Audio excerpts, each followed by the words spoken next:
बच्चों के लिए स्कूल उनका दूसरा घर कहलाता है, घर जहां हम सेफ फील करते हैं। पर तब क्या होगा अगर हम वहां भी सेफ ना हो?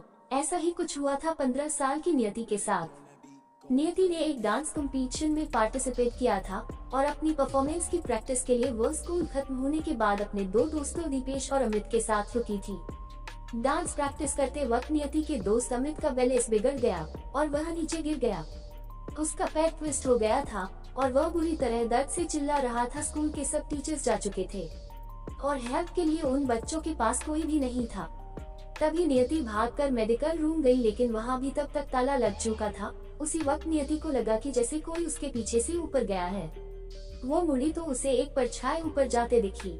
नियति को लगा कि शायद स्कूल स्टाफ में से कोई तो अभी भी स्कूल में है और इसीलिए नियति उसे रोकने के लिए उसके पीछे भागी। नियति स्कूल के 3rd फ्लोर पर आ चुकी थी। उस फ्लोर पर स्कूल स्टाफ के अलावा किसी का भी जाना मना था।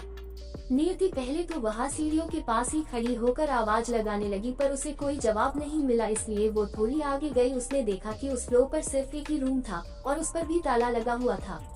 नियति को कुछ समझ नहीं आ रहा था तो वह परछाई को अपने मन का वहम मानकर वापस जाने लगी, लेकिन तभी उसे एक अजीब सी आवाज आई। जब नियति ने पलटकर उस कमरे की तरफ देखा तो उस पर जो ताला लगा था वह टूटकर नीचे गिरा हुआ था।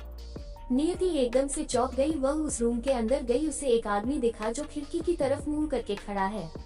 नियति ने उससे पूछा क्या वह उसके साथ चलकर अमित की मदद करेगा, लेकिन उस आदमी ने नियति को कोई रिएक्शन ही नहीं दिया।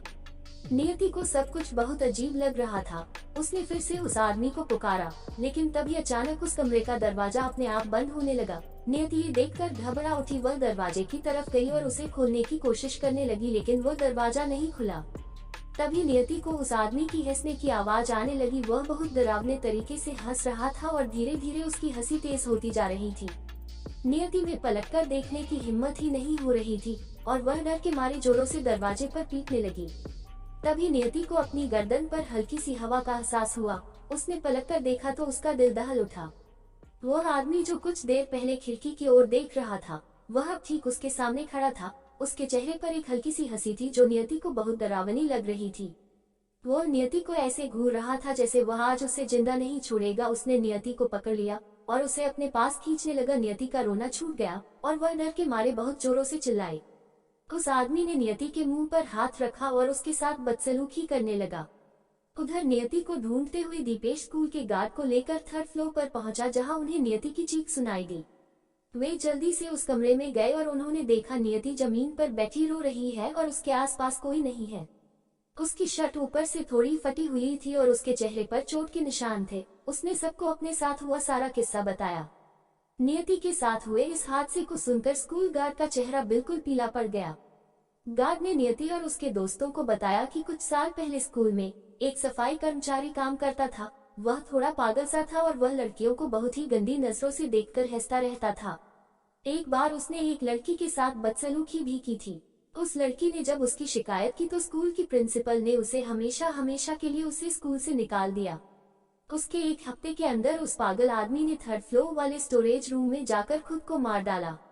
उसकी मौत का काफी दिनों तक किसी को पता ही नहीं चला था। उस आदमी की बॉडी बहुत ही डरावनी हालत में पाई गई थी और तब से उसकी आत्मा उसी कमरे में भटक रही है।